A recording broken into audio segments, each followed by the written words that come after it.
The anime begins with Rudd fantasizing about his sister Manisha, till his party member Neen reminds the creepy Lilicon that they are at the guild. She asks him to show a bit of romantic interest in her, but he says no one is cuter than Manisha and tells her that he aims to find the secret treasure of the labyrinth, which is capable of granting any wish so he can cure his sister's disease. She motivates him by reminding him that they are only able to fight because he protects them, and she tells him to hold his head high because his absorb shield has the highest shield value ever. Just then, the popular hero Kiglas walks into the guild hall along with a set of twin adventurers named Lilia and Lily, and he introduces Rudd and Neen to the two new members of their party. Neen reminds him that the labyrinth rules only allow 6 members, so he tells Rudd that he is kicking him out of the party for being a useless tank. Neen tries to argue on Rudd's behalf, but Kiglas says he prefers the new members because they are evasion-type tanks who can do more. Rudd agrees and walks away, but Kiglas adds salt to the wound by taking his sword to make up for their shortage of profit from the previous day. A while later, Rudd is seated by a fountain, thinking about how broke he is, and he hears a party talking about their escort mission to a city named Karas, so he offers to follow them. When they realize he was formerly part of the hero's party, they accept him immediately, and he accompanies them on their journey.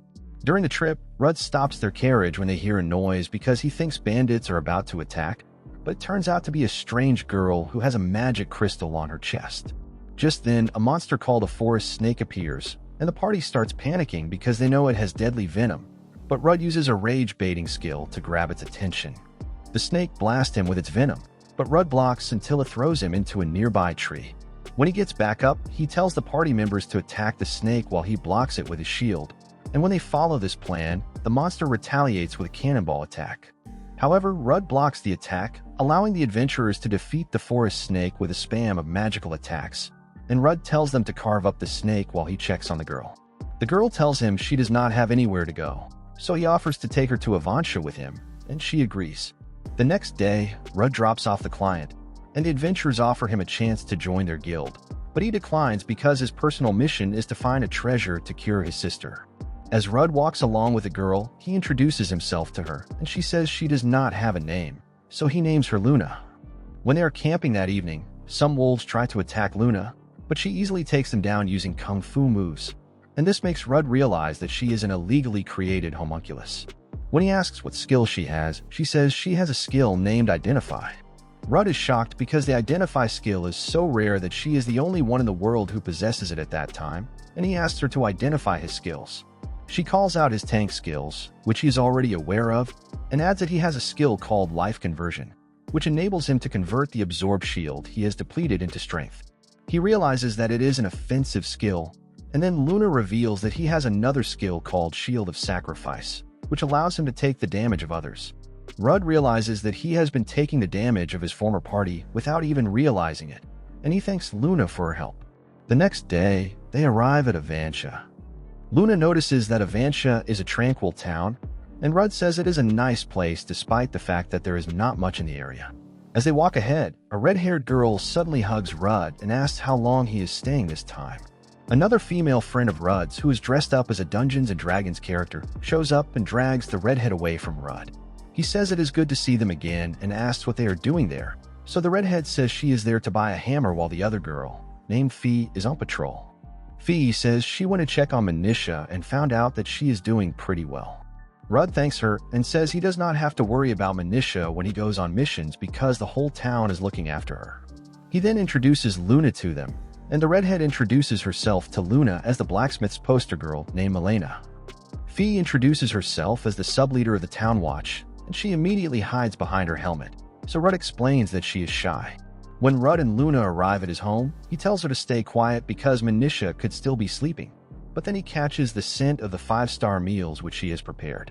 Milena suddenly shows up and welcomes Rudd before asking who Luna is.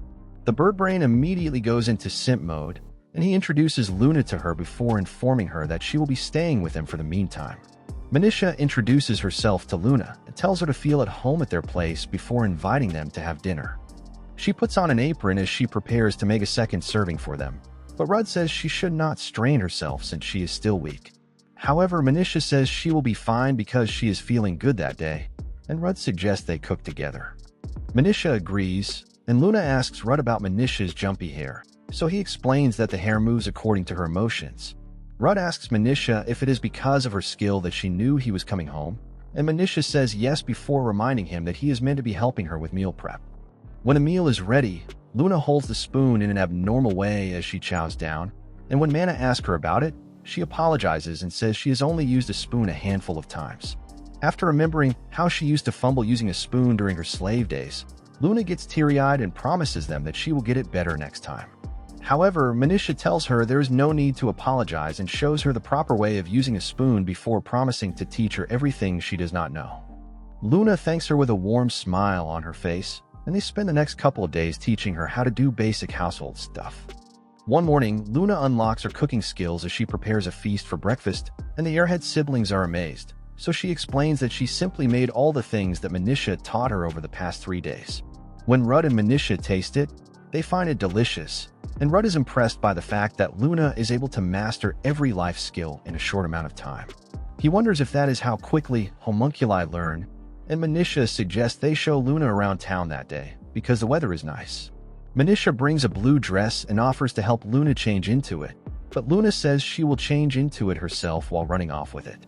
After she leaves, Manisha worries that she did something wrong to Luna, but Rudd knows that she is only trying to hide her magic stone from Manisha. A while later, the trio are taking a walk around the town when Melena's deadbeat dad named Razel shows up and asks Rudd if he is there to make a baby with his daughter. Rudd says no and introduces him to Luna before informing him that his magic sword was taken from him. Razel promises to make a new incredible sword for him, and he asks if Melena can help as well since she is a skilled blacksmith, so Rudd agrees. Rudd is about to leave, but Razel suggests he show Luna a place in their town called the Monstrous Town. When they arrive there, Rudd explains to Luna that the monstrous vegetables she is seeing are plants that grow into monsters, and they need mana to grow so they can be grown all year round. He also informs her that they are nutritious, and suddenly some boys in the area start accusing Rudd of bagging a baddie, so he explains that Luna is his travel companion. The boys troll him by saying he will never get a girlfriend because of his obsession with his sister, and when he asks them who taught them to speak like that, they say it is Fee. Just then, their grandma Gigi shows up, and when she orders the boys to get back to work, Luna gets a flashback of her days as a slave. She starts shivering until Rudd introduces Gigi to her as the town's apothecary and the one who makes medicine for Manisha. Some adventurer friends of Rudd show up, and they all have fun together while harvesting some fruits. As they walk home that evening, Rudd asks Luna how she feels about the town, and she says she loves it so much that she wishes she could stay there forever. She then shows him a magic stone on her chest, and reveals that she is a battle homunculus that was developed in a neighboring nation of Brunkles. With tears in her eyes, she apologizes for not telling him sooner, but he apologizes as well before confessing that he already knew. When she asks why he took her in, he tells her about how Manisha used to be living in the slums until he took her in, and he asks her if she wants to live as a human or a homunculus. She says she wants to live as a human, and they shake hands on it. When they return home, Luna tells Manisha that she is a homunculus, and they agree to continue being friends with each other. The next day, Rudd is having fun with everyone when one of his adventurer friends asks to duel with him. However, Rudd says he will face them after a duel with Fee, and Fee agrees, so they gear up outside for the duel. During the duel, Rudd blocks Fee's strikes, and Manisha explains to Luna that they are the two strongest fighters in their town. Fee tries to finish Rudd off, but he blocks and takes her down with a single slash, and everyone is surprised that he finally got an offensive skill. When Fee asks him about the skill, he explains that his life conversion skill allows him to convert his depleted shield power into strength and thanks her for helping him train. Later that night, Manisha has a dream about how she used to get bullied until Rudd found her, and when she wakes up, she wonders if she is stopping Rudd from living more freely. The next morning, Rudd greets Manisha, but she acts weirdly distant from him as she sets up breakfast. Just then, Luna enters the room and starts apologizing over the fact that she was late in preparing breakfast, but then she notices that Manisha has already prepared breakfast, and Manisha laughs at her because of how messed up her hair looks. Luna tells Rudd that she is embarrassed about the fact that she cannot do anything right, and he tells her not to worry about it because they will help each other out.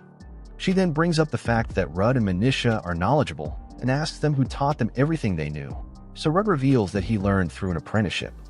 He brings up the fact that he used to live in the slums and explains to her that an apprenticeship is a master-student relationship. At the time, there was an effort by nobles to return people to the slums to have a proper life, and because of that, Rudd and the others were able to attend night school. Manisha starts remembering people accusing her of taking away Rudd's freedom again, and Rudd calls her back to reality before asking her if there is anything she needs. She says she does not need anything, so he walks away, and Luna starts getting worried about her. When they were in night school, Rudd was an incredible student who always achieved top marks, so everyone expected him to become the next president. However, Manisha spotted some girls in the corner talking about how Rudd decided to become an adventurer to cure her disease, and they said they felt sorry for him because Manisha was preventing him from doing what he wanted. Manisha realizes that her presence closed up many paths for her brother. In the present, Manisha is on the bed when Luna walks into her room, and when she asks if she is feeling unwell, Manisha says she is only thinking about the past. Luna holds her hand and says she is doing it as a way of cheering her up since she noticed she was sad. She apologizes because she cannot think of a better way to cheer her up, and Manisha asks her what she would do if she knew someone was throwing their life away for her. Luna asks Manisha if she is talking about Rudd, and she tries to deny it, but Luna sees through her and advises her to talk to him about it. Luna brings up the fact that he rescued her, who was an illegal homunculus, and guesses that the way he thinks is different from the others. However, Manisha says she does not know how to interact with her brother because she tried to keep as much distance as possible between them so that she would not rely on him too much. She admits that she just wants to be kind to him but does not know what to do about it, and Luna suggests telling him how she feels. Manisha starts panicking when she realizes her big brother will soon be home, and Luna advises her to talk to him because he will not know what is on her mind if she does not. When Rudd comes home, he tries to tell them about some fruits he bought, but Manisha interrupts by requesting to have a serious talk with him. The pea-brain Lolita starts losing her nerve, but Luna calms her down by holding her hand, and she starts by asking Rudd if he is comfortable with his current life.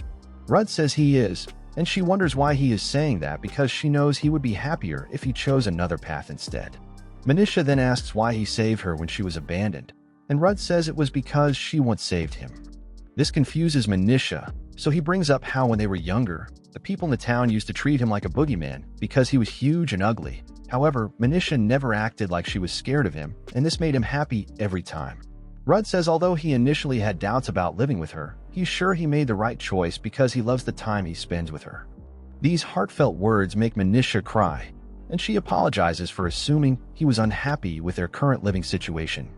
Rudd says it is okay, but she suddenly hugs him, and they share an emotional brother-sister bonding moment. Afterwards, he thanks Luna and she says she did not do anything, so Manisha explains that they would not have made up without her before thanking her as well. Just then, Neen shows up, and when Rudd asks what she is doing there, she says she is there to visit him since the church granted her some time off. She reveals that she is not a member of the hero party anymore because after Rudd left, the team kept failing to clear labyrinths until the party eventually disbanded. During one of the hero party's raids, the team was struggling against some monsters, and when Kiglas activated a sword skill named Life Burst, he noticed that he lost 1,000 points of his absorbed shield. He realizes that his skills have gotten weaker ever since Rudd left, and his shield has been depleting faster than before. He manages to take down the monster, and the team suggests retreating, but the stubborn idiot chooses to continue the raid and ends up getting pummeled by a monster.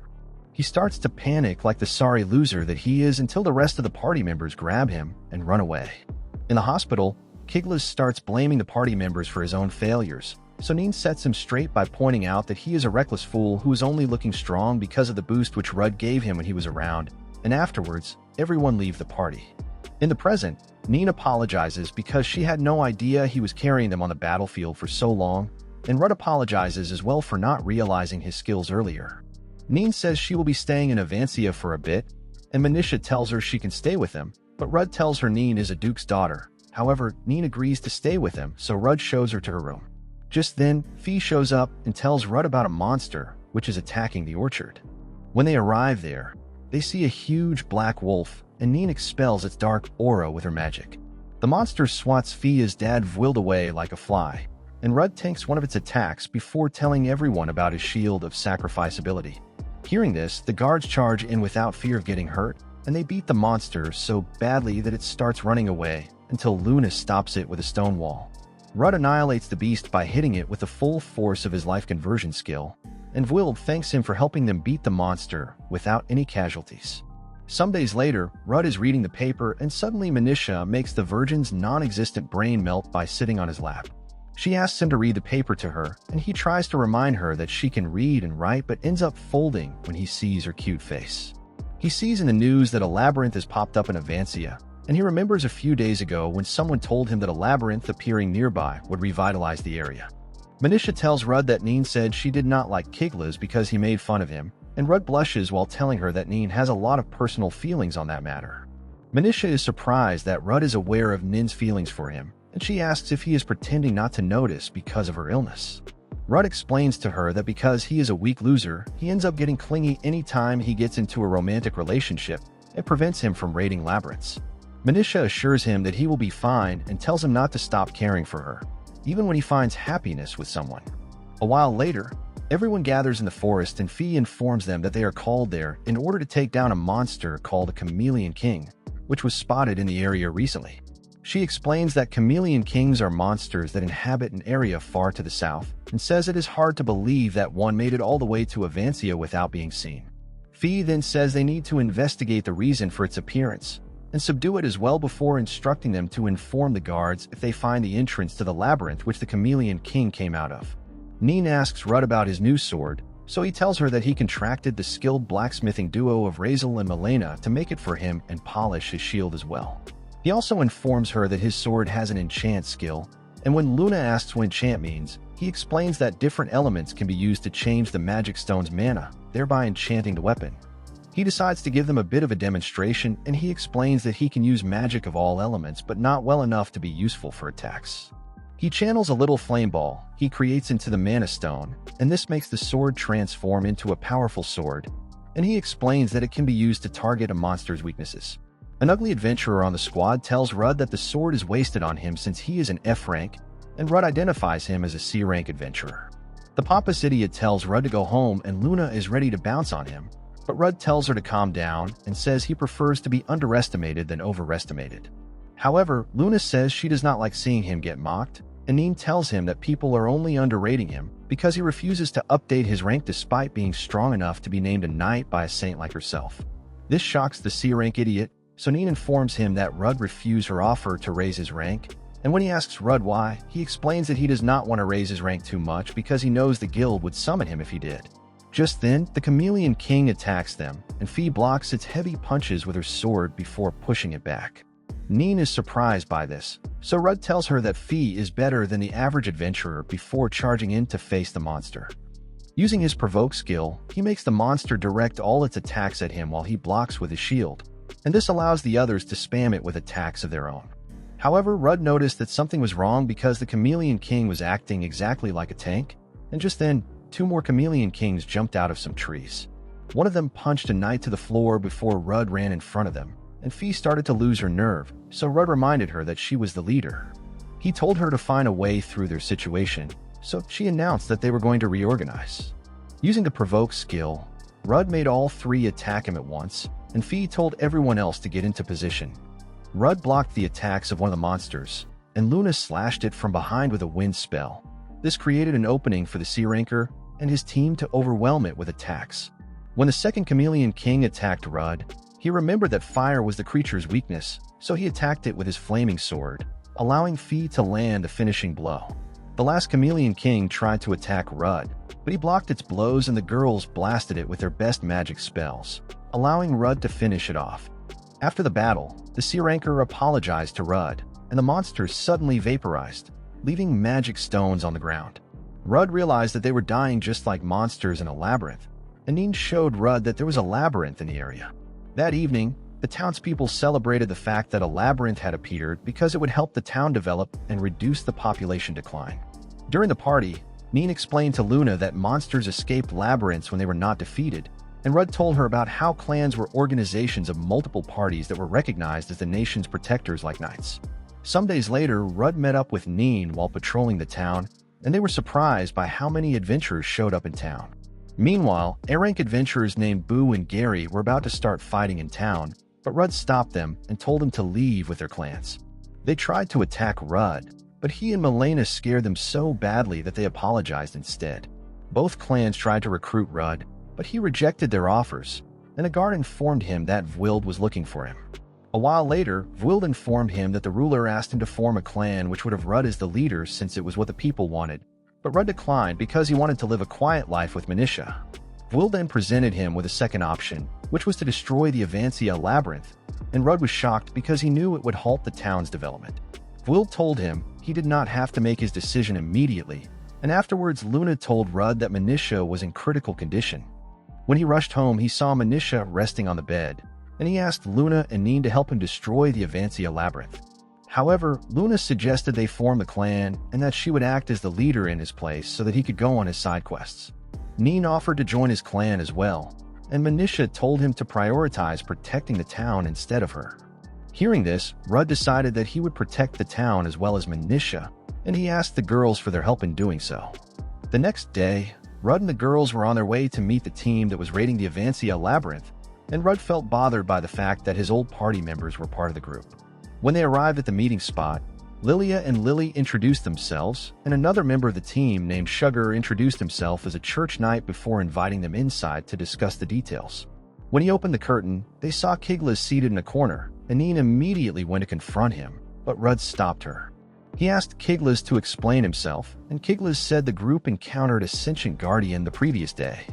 Rudd was shocked to hear this because he knew they had never been able to converse with guardians that they fought so far even though they were humanoid, and Kiglas told him to explore the labyrinth instead since he was badly hurt. He suddenly started acting like a brain-dead Sundra while telling Rudd to finish the mission, and Lilia explained that letting Rudd complete his mission was his own way of apologizing.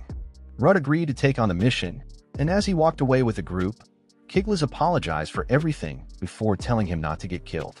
Before long, Rudd and the others arrived at the Avancia labyrinth, and they entered a magic circle which teleported them to the first floor. Luna was surprised to see that the floor was a large forest, and Rudd told her not to be fooled by the sun in the sky because it did not reflect the real time. He also explained that things that would normally be impossible happened inside labyrinths because the space was warped. When the magic circle disappeared, she asked how they would find their way out, and Rudd replied that they needed to find another magic circle in order to exit the place. Neen assured Luna that they would be fine because Lily had a skill called Dungeon Walk, which allowed her to easily travel to floors she had already visited. She said only 6 people could be teleported in that way, and Rudd told Neen to show Luna a spell that was similar to Dungeon Walk, so she activated an emergency escape spell. Luna instantly replicated the spell, and this impressed everyone, but Rudd knew that it was a combat homunculus ability. Just then 3 chameleon kings showed up, so Rudd put Lilia and Sugar at the front while Neen and Lily handled support and healing from the back. He asked Luna to position herself where she could protect everyone, and as usual, he took the position of the group's shield. When the monsters attacked, he drew the attention of one of them using his provoke skill, and Sugar blocked the attacks of the second chameleon king before slashing it in the arm. Lilia moved through the air by stepping on ice crystals, and she took down one of the chameleon kings using swift sword slashes. Meanwhile, the dungeon guardian watched the team from another location, and he thought they were impressive. After defeating the beasts, the team teleported to another part of the labyrinth where they were attacked by 2 dinosaur monsters called field sauruses. They managed to evade the attacks, and Rudd noticed that the beasts were faster than usual, so he wondered if it was the guardians doing. He told the team to find the magic circle while he handled the 2 dinosaurs, and after they ran off, he made the beast attack him using his provoke skill. However, Lilia and Sugar joined a fight, and Sugar told Rudd that they needed to save some strength in order to fight the Guardian. Neen informed them that she had found the magic circle, so Rudd decided to move forward instead of continuing the fight. The Dungeon Guardian watched as the team progressed through several more floors, and he anticipated the battle he was going to have against them. Meanwhile, Neen pointed out that the next floor was the 10th and final one, so Rudd thanked the team for accommodating his selfish goals. Lilia said they did not mind because they knew how important family was, and Sugar agreed. Neen said he should not thank them yet and then entered the teleportation circle with the rest of the gang before inviting him to join them.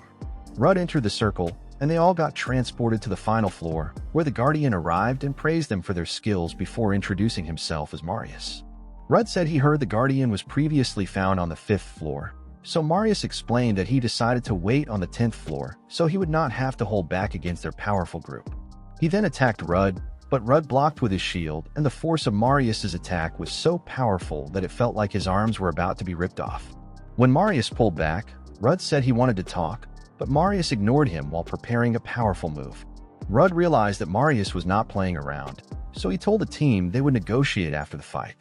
Everyone charged at Marius with their best attacks, and he blocked and decided to face them with his full power. He told them to flee if they did not want to die, and then transformed into a terrifying skeleton monster. When Rudd remembered Manisha, he decided that he would win no matter what, and he blocked Marius's relentless attacks before Lilia hit him with a vicious sword slash. Sugar suggested taking turns and drawing the enemy's attention, and Rudd agreed. Rudd advised Sugar not to get hit by Marius directly, and issued some more commands to the team before using his provoke skill on Marius. Before Marius could attack him, Lilia slashed him in the chest and fell to the ground.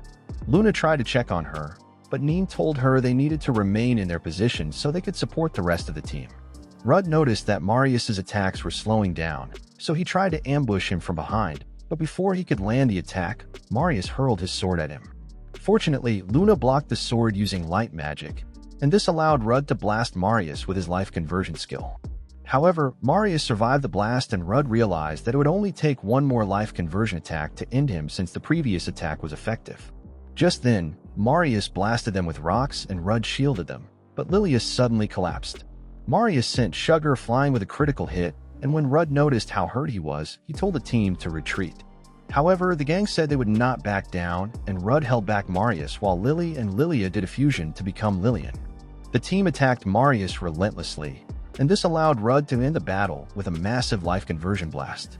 Afterwards, Marius handed Rudd the secret treasure of the labyrinth, and said it would make his wish come true if he infused it with his mana. He asked Rudd to finish him off, but Rudd said he wanted him to keep ruling the labyrinth, and the two of them became friends. When Rudd got home, he gave Manisha the secret treasure, and when she used it, it healed her of her illness. Seeing this, Rudd was so overwhelmed with emotion that he hugged her and started crying. Sometime later, Rudd was in the middle of town, and he noticed how crowded the area had become. He was about to start mediating fights again when Gary and Boo showed up, and he told them he had a request for them. When he returned home, Neen told Rudd that they needed to recruit more people to help manage the clan. Rudd agreed and pointed out that he could not push Manisha too hard because she was already handling office work. He previously tried to ask Lilia, but she told him she did not know enough to teach someone else and advised him to cooperate with other clans. She explained that he needed to form an equal alliance with other clans and said the other clans would decline unless he offered them something beneficial. In the present, Rudd said he told people that they drove off the Guardian because he wanted to protect Marius as well, and she told him he could use her to help promote the clan if their recruitment troubles continue. However, he refused and said she would not like it. Just then, Marius arrived and told Rudd that he wanted him to manage the labyrinth, but Rudd said he was too busy at the moment. He then asked Marius if it was all right for him to be wandering around so much despite being a labyrinth guardian, and he said it was not an issue. He asked if Marius had a grudge against humans, and Marius said he did not before asking him to help manage the labyrinth in exchange for his services. Rudd allowed him to become a member of the clan and asked him to tell him about managing the labyrinth, so he gleefully ran away. A while later, a bunch of adventurers were gathered outside the labyrinth, but Marius took Rudd through a dark portal, which led them to a special floor in the dungeon, which was basically the manager's office. Marius explained that the lake at the center of the floor displayed the interior of the labyrinth and allowed him to manipulate the dungeon. He said they could spend points to create and replicate monsters, and when Rudd asked if the points increased on their own, Marius said they could gain points over time by depleting the absorbed shields of adventurers. Rudd realized that he could gain points if his absorbed shield suffered massive damage, so he asked Marius to show him how it worked. When Rudd asked if he could only replicate goblins, Marius said the monsters he could replicate included goblins, axe orcs, chameleon kings, and field sauruses. He also revealed that monsters could only be relocated from the original ones they create, and said the monsters might help him in his time of need if he builds trust with them. Rudd was surprised that monsters could take a liking to people, and he freaked out when he saw a monster worth 1,000,000 points on the screen. Marius explained that he could only create it using a grimoire, which allowed them to create a monster at random like a gacha. When Rudd gave it a try, it created a slime, and it instantly took a liking to Rudd. Marius confirmed that they could now replicate slimes, and Rudd realized that they could get strong monsters with time. Most adventurers come there for the field saurus, but Rudd knew the activity would die down when the materials become widely available in the town. This would allow them to spawn a variety of monsters in the labyrinth and keep a steady number of adventurers coming. Rudd knew that would also help him manage his clan, and the slime monster suddenly sent him flying with a jab. Rudd thanked the slime for giving him the idea and promised Marius that he would take over as manager of the labyrinth. He asked Marius to manage the labyrinth for a while longer, while he thought of the kind of labyrinth they needed to make in order to attract more adventurers, and Marius agreed. When Rudd asked what to do about the slime, Marius suggested taking him home. When Rudd arrived home with the slime, Luna tried to protect Manisha from it, but Rudd said it was their new pet, so Manisha suggested giving it a name. Rudd named him Lime, and everyone loved the name. Elsewhere, Boo and Gary informed the leaders of their clan that Rudd's clan wanted to form an alliance with them, and they decided to send him an invitation to a ball, which they would be holding soon. Several days later, Rudd and his team arrive at the town of Khaled, and Rudd informed Marius that they received invitations to the ball from two clans named Black Dragon Fang and White Tiger Claw. When Rudd first told the team about the invitation, Neen asked what the catch was, and Rudd said the guilds refused their request to form an alliance, but said they would consider it if their clans served under them. He also revealed that they requested to have Neen in exchange for their cooperation since she was a famous saint, and Neen said she would never leave their clan, so Rudd said he would reject their offer. However, he said he would attend their ball because he could not pass up the chance to speak to the leaders of two high-ranking clans, and Marius revealed that he saw a dungeon with a sentient labyrinth like himself, which was called the Khaled Labyrinth. Rudd realized that if he raided that dungeon and got another miracle stone, it could completely cure Manisha of her illness, so he decided to try his hardest to form an alliance with a clan so he could gain the treasure.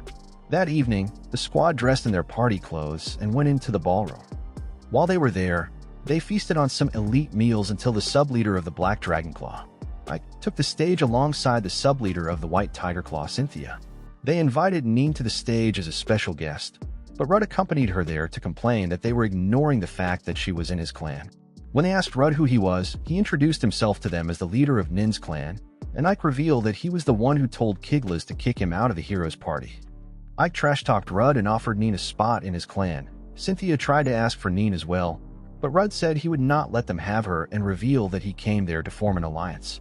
Ike said he could not trust a tank, but Neen loudly revealed that Rudd was the strongest tank.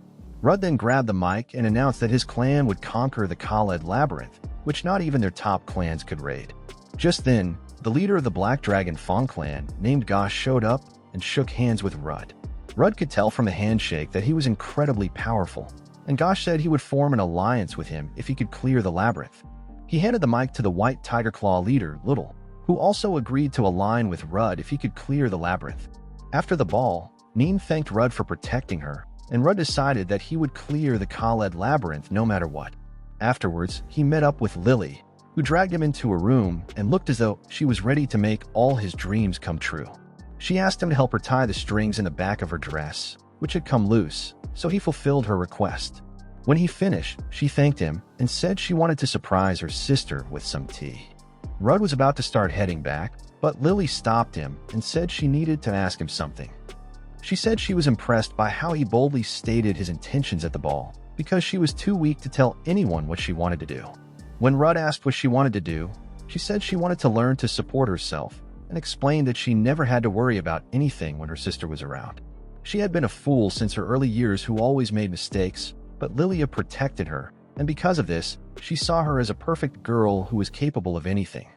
Lily said even when they fight, all she does is support her from behind, and Rudd said it was because she was a skilled mage, but she said her sister could use magic as well, despite being a close-range fighter.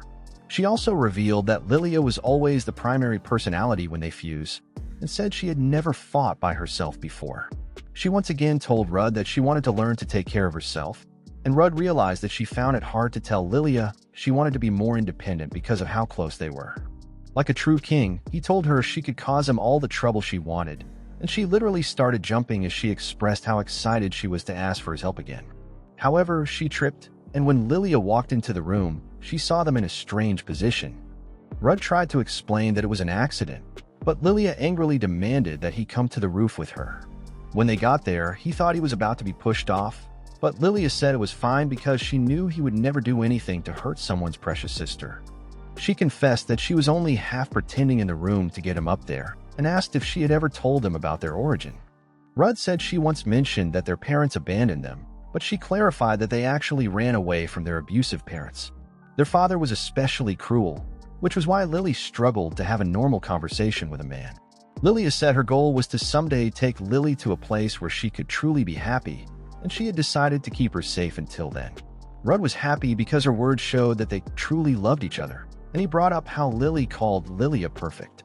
Lilia said she was not perfect, and he agreed, noting that she lost her cool sometimes when it came to her sister. She thanked him for listening to her yapping session, and he said she could talk to him anytime since she was his dear friend. The next day, Rudd and the others arrived at the entrance of the labyrinth, where they met the twins, who had just returned from the 49th floor. Lily said they were escorted there by labyrinth explorers and claimed she could now use Dungeon Walk to transport everyone there. However, she said she chose not to go to the 50th floor because she wanted them to gauge the monster frequency and reveal that she had been gathering information. She looked into the party compositions the two major clans used in their raids and found that both clans took 4 magic attackers and 2 healers, meaning they used speed-focused compositions with their attackers functioning as tanks. Lily also revealed that every floor had many monsters that inflict status effects, and Rudd was confident that his healthy body skill would nullify them. Neen acknowledged that it was a challenging labyrinth, but said they had to do whatever it took to clear at least the 51st floor to form an alliance with the 2 major clans. Inside the dungeon, Rudd assigned Marius to the rear and placed Lilia and Luna at the forefront while Neen focused on healing. Lily asked if she could issue commands during the battle, and Rudd, impressed that she was already trying to change, agreed, pointing out that attacks from the backline were easiest to understand. She then transported them to the upper floor using Dungeon Walk, and when they arrived, Marius pointed out that monsters were close by. Just then, a poison lizard and a black owl appeared, so Marius and Lilia rushed to face them. The counterfeit shield hero activated his shield of sacrifice, as well as his provoke skill, which made the poison lizard spray him with its poison. He blocked and smashed the lizard with his shield, but then the black owl started attacking him. Marius defeated the bird with a sword slash, but another one appeared and charged at Lily until Lilia obliterated it with her sword. When more birds appeared, Lily told Rudd there was no need to continue fighting, so he used a flashbang to cause a diversion, allowing them to escape. The gang complimented Lily for giving clear instructions, and Neen said she realized they could choose whether or not to transfer their damage to Rudd using his shield of sacrifice. The entire party started praising Rudd for his amazing abilities, and Rudd asked Marius to tell them about himself. Marius revealed that he was a demonoid, a creature from ancient times who swore loyalty to demons. He said he could control the labyrinth because he was a demonoid and revealed that the labyrinths were originally created by demons to destroy the human world. He suspected that a strong demonoid was managing the labyrinth they were in, and when Rudd asked if he was okay with fighting his own kind, Marius said he would because of a personal grudge he had with his species. Afterwards, Lily shared the plan with the team, and they progressed through the labyrinth, beating every monster they encountered until they reached the 50th floor. There, they faced a bone dragon, and Rudd charged in first, just as Lily had instructed before the battle. When he was pushed back, Marius and Lilia started attacking it, but countered with a swarm of bone spikes. The bone dragon started overpowering them with surprise moves, so Lily healed everyone using a wide area healing spell. An hour later, the bone dragon suddenly fired a massive flame attack at Rudd, but he blocked it, and the rest of the gang launched a swarm of attacks, creating an opening for Rudd to finish the dragon using life conversion. Later that evening, Lily went over more plans with the team, and Rudd suggested having a party to celebrate their win, but Lilia said she had somewhere else to be. During the party, Neen congratulated everyone on a job well done, and they shared a drink together. Luna saw how Neen was acting after taking a sip of alcohol and asked if alcohol tasted good. Neen told her to have a taste, and when she did, she immediately spat it out because of how bitter it was. Neen brought up the fact that Rudd had been oddly close with the twins lately, and Rudd said there was nothing different, but then she asked Luna for her opinion. Luna got pouty, saying she also thought Rudd had gotten closer with them, and Rudd realized that the little sip of alcohol had already affected her. He confirmed that there was nothing going on between him and the twins, so Neen asked him to become something more than party mates. Rudd told her he did not intend to get into any romantic relationship for the time being because he was focused on raiding labyrinths to cure his sister, and Neen took comfort in the idea that he would later have time for romance. Luna then confessed that whenever she had fun with Rudd, she felt a warm feeling in her chest and said she would like to spend more time with him. Rudd agreed, and Neen teased him for being a Rizzlard. Afterwards, Rudd went to his room to cool off and found Lilia sleeping on his bed. When she woke up, he asked why she was there. and she explained that she had Marius let her in so she could wait for him but ended up sleeping due to exhaustion. Rudd asked what she wanted to talk about, and she brought up how Lily had worked really hard during the raid. He said Lily surprised him because she could do more than he thought, and Lily had told him that Lily had always been able to get things done easily so long as she stayed calm. Rudd said it made sense that their abilities were comparable since they were twins, and Lilia said she was impressed that Lily was changing little by little, but guessed she had exhausted herself from working too hard. When Rudd asked what she meant, she asked if he thought change was scary. Rudd said he did not like change much, especially because of what was happening in Avancia, but he admitted he was glad things had changed in the town because it would never have gotten so lively otherwise, claiming that the best option was to find a way to enjoy change. Lilia said she was weaker than Lily, which was why she always wanted to support her, but admitted she felt sad that Lily was slowly drifting away. Rudd realized that Lilia's inability to let her sister go was a bigger problem than Lily's desire to become independent, so he comforted her by saying he was sure they would always remain together, even if the world itself split apart. Lilia was impressed with his sage side once again and told Rudd she never wanted to turn away from Lily again like she did that day. The next day, the gang met on the first floor of the labyrinth, and Rudd announced they would be starting from the 51st floor before handing things over to Commander Lily. Lily said they did not have much information on the 51st floor because it was as far as the two major clans had reached, and pointed out that they needed something stronger than detection magic to find the monsters because the fog was so dense. Rudd put Lily in charge of detection while he and Marius searched as hard as they could, and he told Luna to be on her guard. Luna said she did not mean anything by what she said the previous night, which made Neen mock her for being the kind of drunk who remembers their mistakes.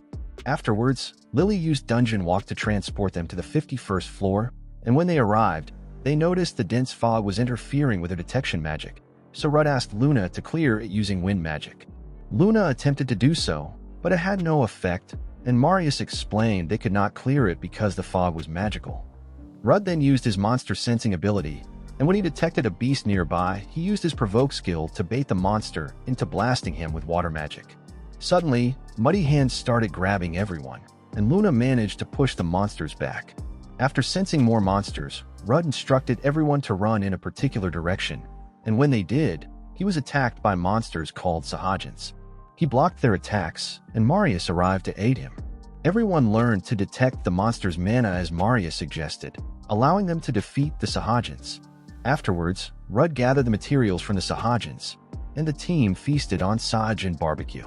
When they reached the boss room, they encountered a dark skeleton with 3 floating crystals. When Rudd charged at it, the skeleton countered with a swarm of attacks. When Marius and Lilia tried to ambush it, it blocked with a barrier, allowing Rudd to push it back with his shield. However, the skeleton countered with a strange spell that made Lilia attack Marius. She yelled at them to stop hurting Lily, overwhelmed by memories of her abusive household. Neen said she needed to heal the others affected by status effects. First, Rudd destroyed one of the skeleton's crystals using life conversion and pinned Lilia to the ground. As she struggled, he realized she was seeing visions of her past trauma, so he told her no one was there to hurt them anymore. She snapped back when Rudd promised to protect her and Lily no matter what, and he said more calming words before rejoining the fight. He attacked the skeleton relentlessly until he realized it could not block magical and physical attacks at once. The team took advantage by spamming their biggest attacks simultaneously, and Rudd pushed the monster to the wall using life conversion. The skeleton got back up and tried sneakier tactics, but Rudd outsmarted it, and the gang defeated it with a barrage of magic attacks. However, Lily realized she could not sense a teleportation circle, and Marius guessed the Guardian did not want them to go further.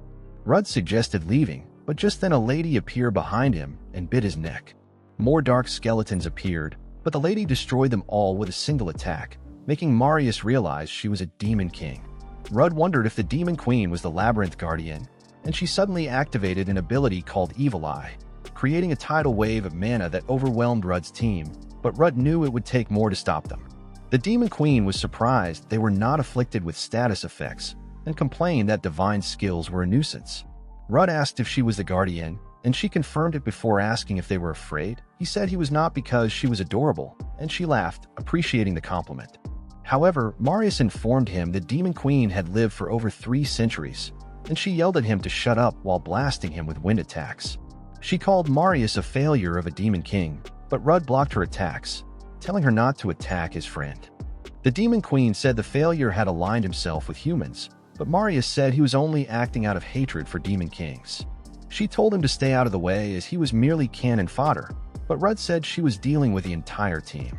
The Demon Queen was baffled, knowing their individual strength did not match hers, and Rudd explained that humans formed parties to make up for their weakness. She introduced herself as a Mon and unleashed her dark aura.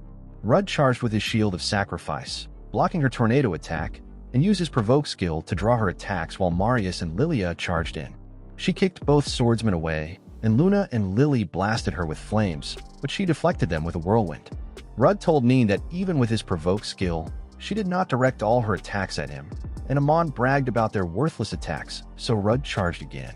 She dodged with wind magic, but Neen hit her with gravity magic, and Lilia moved in for a finishing blow, only to be kicked away again while Marius was sent flying with a flick. Rudd charged with his Provoke skill, and Amon stopped him with wind slashes, creating an opening for Lily to blast her from behind with flame magic. Amon deflected the flames, so Rudd used a flashbang to distract her while Marius and Lilia landed brutal slashes to her stomach, causing her mana to burst out in a huge whirlwind. Within the tornado, Amon apologized for underestimating them, and Neen healed the team, pointing out she was stronger than any monster they had faced.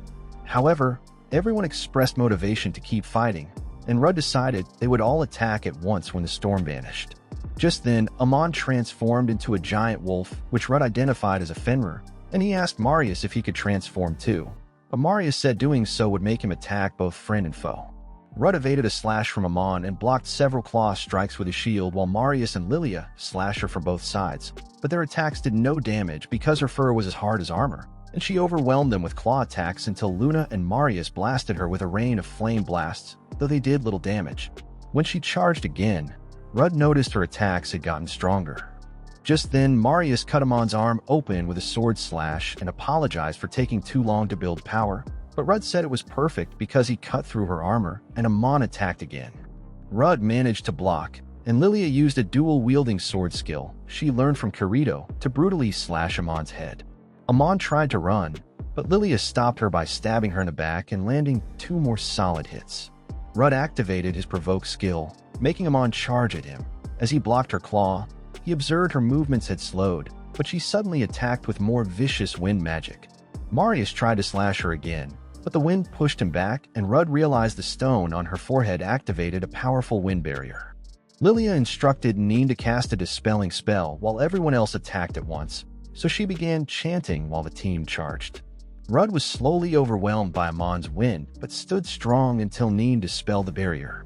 Amon tried to run, but Luna blocked her path with a flame blast, and the sword duo began ripping her to shreds. Marius signaled Rudd to make his move, so he slashed her with life conversion, but Amon countered with a massive wind spell that overwhelmed him. He tanked the attack, but they noticed the sword duo had passed out. A wounded Amon landed on the ground, so Rudd told Luna and Neen to heal them, because they would die if hit by another wind attack. Neen warned Rudd it was too dangerous since his absorb shield had shattered, but he said he could still fight using his tank skills and reminded her he was the only one who could stop Amon's attacks. Rudd then charged and blocked a claw strike from Amon, which he tried to blast him with wind again. The attack could not take shape, so Rudd realized she was in bad shape. He was about to suggest retreating, but Lily said they could keep fighting and came up with a plan involving herself switching to an attacker after fusing with Lilia. Rudd endured Amon's attacks until Lily finished the fusion and started attacking the beast.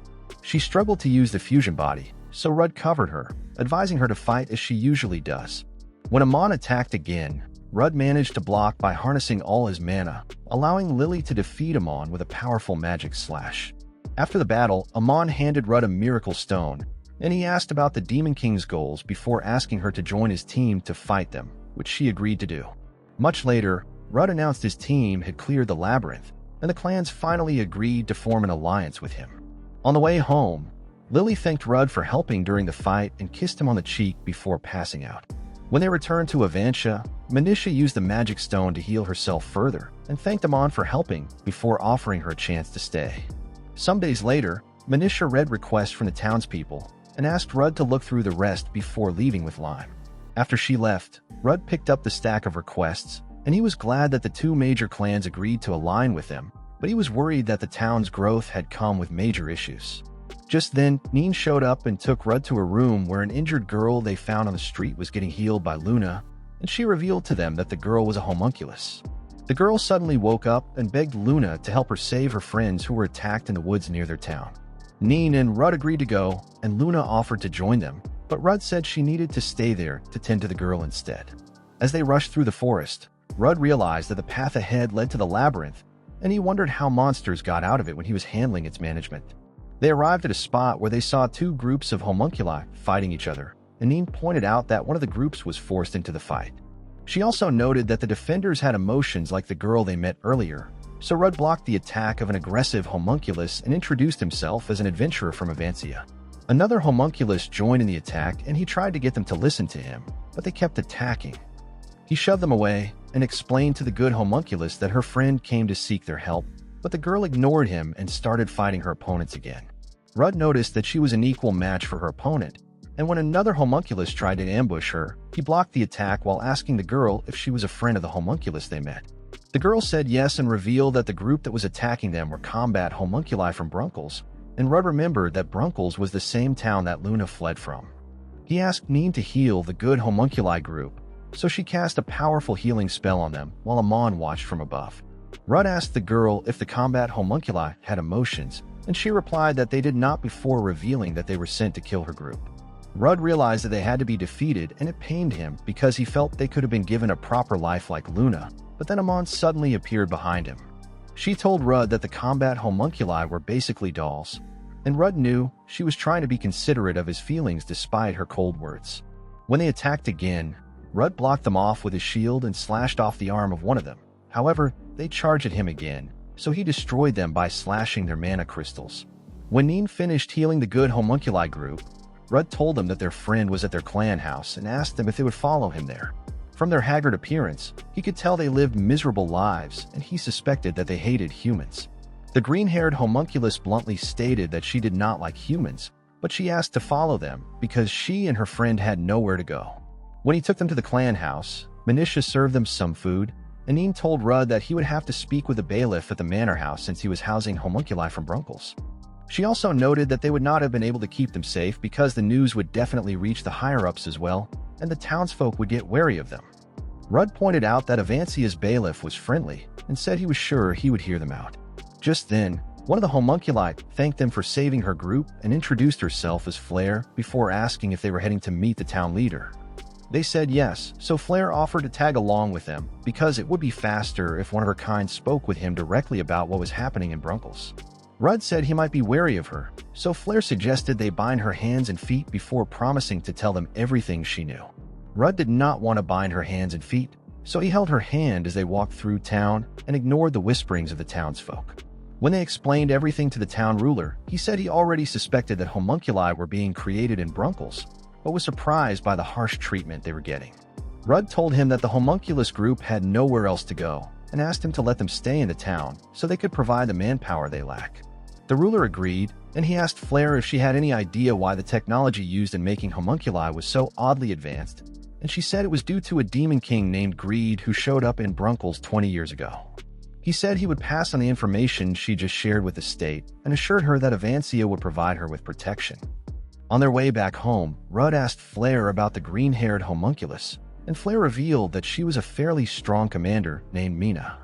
At the clan house, Rudd told the homunculi that the town was officially offering them protection and asked them what they were good at since he intended to find jobs for them.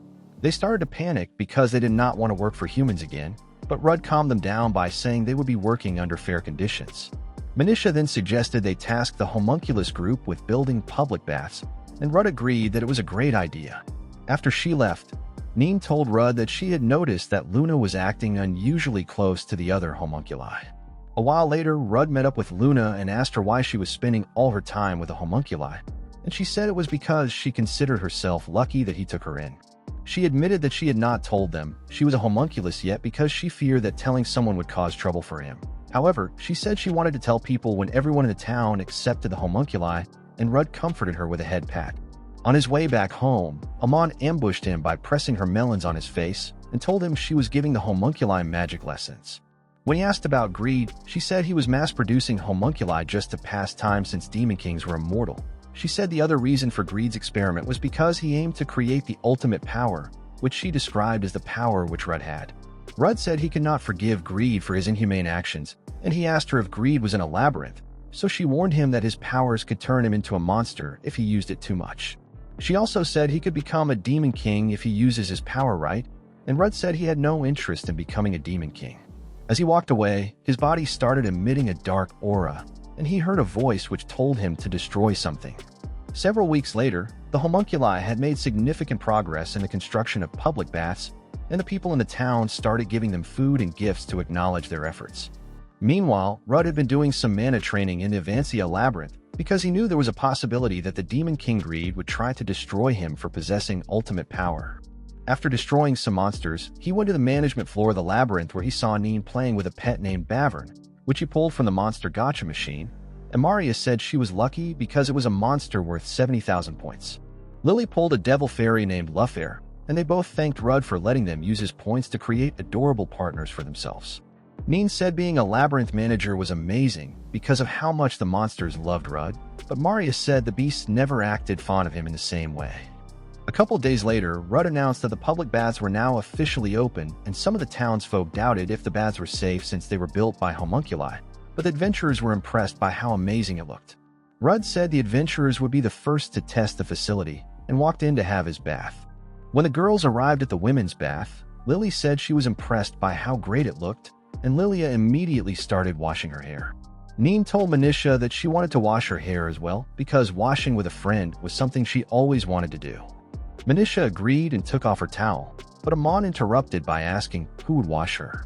Some minutes later, Amon said it was a shame that there were no mixed baths after all the transformation spell practice they did during her magic lessons, and Neen reminded her that it was supposed to be a secret.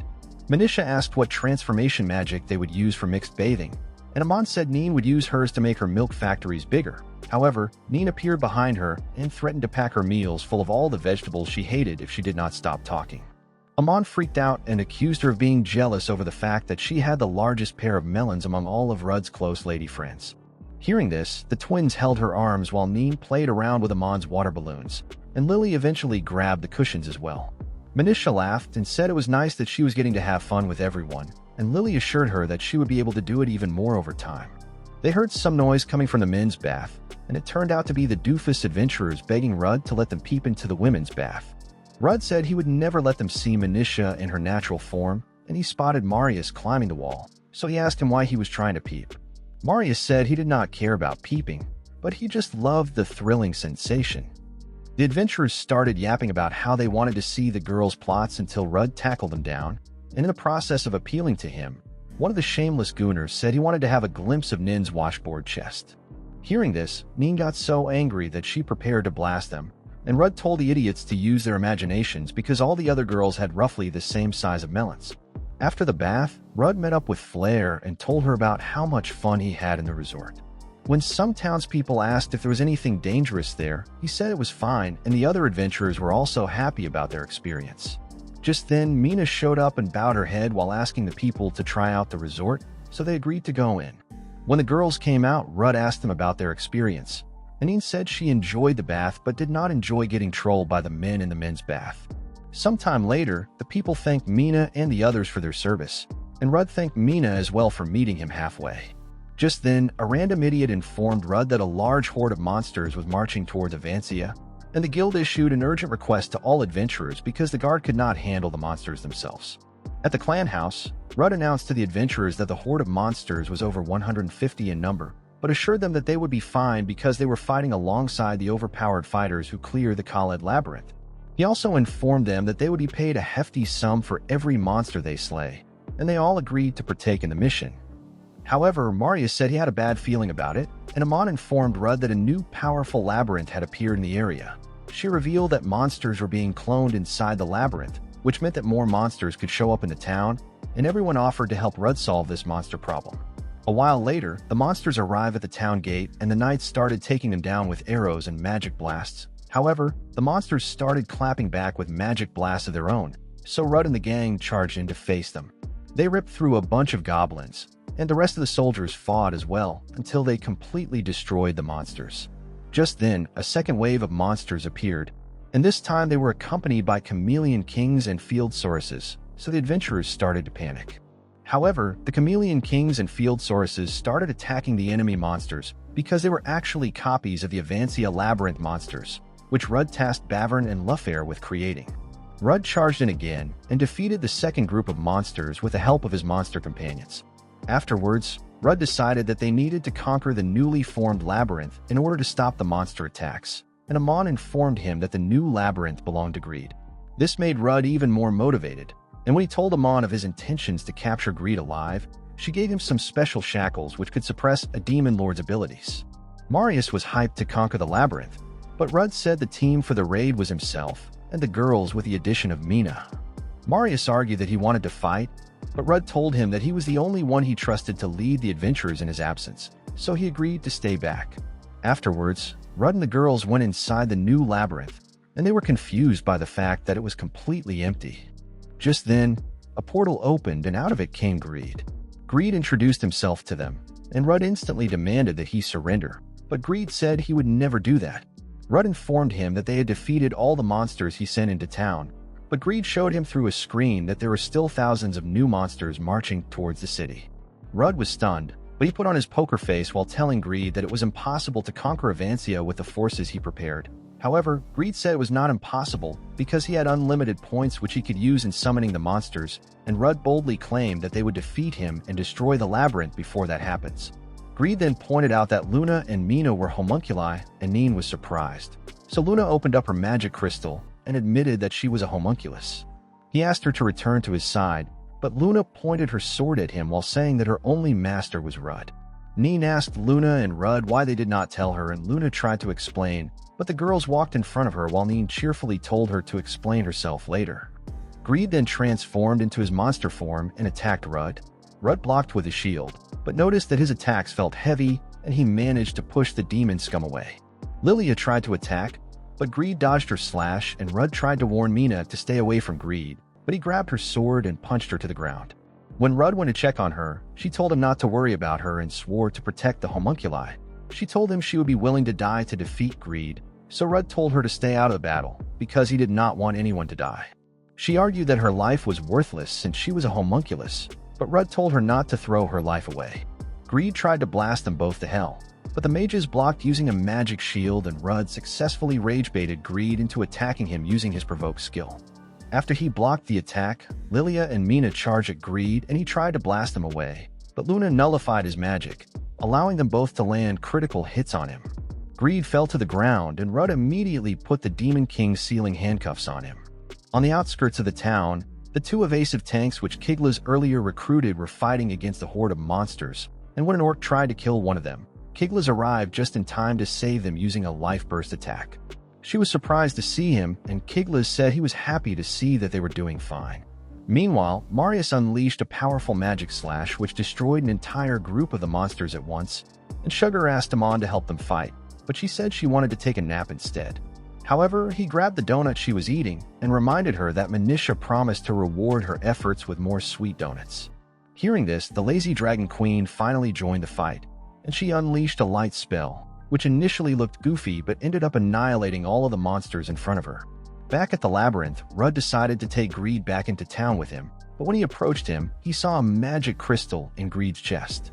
Just then, a powerful dark mass appeared behind him. He barely managed to block its attack before parrying it into a wall. Out of the dark mass came the real Greed, and he explained that the Greed they fought previously was a homunculus he copied his powers into. He once again introduced himself and transformed into his Demon King form before firing a magic blast at Rudd. Rudd blocked with his shield, but the force of the blast pushed him back. Rudd charged at him, but Greed appeared behind him and kicked him into the ground.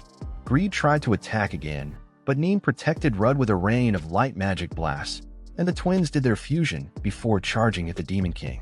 Greed blocked their swarm of attacks, and Mina tried to attack him, but he evaded her attack as well. Suddenly, Greed switched to an even higher gear and he charged at Rudd like a madman, but Rudd managed to block his explosive attack. Lily held off Greed while Rudd prepared his ultimate attack, and when they gave him the signal, Rudd charged at Greed with his provoke skill. Greed put the twins down with a tornado spell, but this created an opening for Rudd to land a life conversion hit on Greed, However, Greed appeared unscathed and kicked him into the corner. Rudd tried to land another life conversion slash, but Greed knocked him down with a powerful punch and defeated the rest of the team in the blink of an eye. Luna charged at him with a dagger, but Greed stopped her with a brutal knee strike and started choking her out in an attempt to surpass his limits. Rudd unleashed all of his mana at once, and this made him snap. He suddenly punched Greed into the wall, and Neen was terrified when she saw the terrifying red aura emanating from his body. In this berserk form, Rudd started pummeling Greed until Neen smacked him back to his senses. Rudd realized that he was temporarily taken over by his own mana, and just then his mana took over his body once again. He remembered Amon's words and fear that he would transform into a monster, but he ended up suppressing his mana again thanks to Neen. Rudd then picked up his shield, and Greed started bragging about how he would destroy their city. Rudd told Neen to cast healing magic on him repeatedly while he puts everything he has into a single attack, and she agreed to do so. He then activated his Shield of Sacrifice, and this enhanced all of the soldiers on the battlefield. He told Greed that he was the world's strongest tank and annihilated him with a life conversion slash. Afterwards, Rudd and the girls returned to Avancia and they reunited with everyone in the town. Rudd praised the warriors for their efforts, and the entire town celebrated him like a war hero.